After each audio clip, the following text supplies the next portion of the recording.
Shiny ভিভার আজকে বাড়িতে আসার কথা ছিল, বাট এরকম বৃষ্টির ওয়েদারে ভেবেছিলাম হয়তো ওরা আসবে না। তারপর দেখি টোনাটুনি ভিজতে ভিজতে আমার বাড়ির গেটে, আর সাথে নিয়ে এসছে এত ফুচকা, আর সাথে আবার অরুণ আইসক্রিম, তাও আবার একটা দুটো নয়, অনেকগুলো। যাই হোক, আমি শুভকে দিয়ে একটু পেস্ট্রি আনালাম, আর মা আমাদের জন্য চা বানিয়ে দিল। সব খাবার দাবার একসাথে নিয়ে আমরা আমাদের বিয়ের ভিডিও চালালাম, আর এখানে ও করছিল একটা ব্লগ।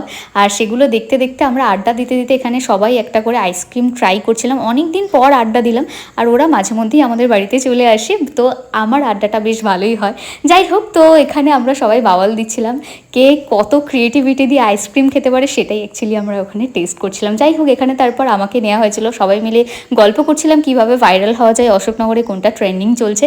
যাই হোক, তারপর এখানে আমরা একে অপরকে একটু কোলে তুললাম।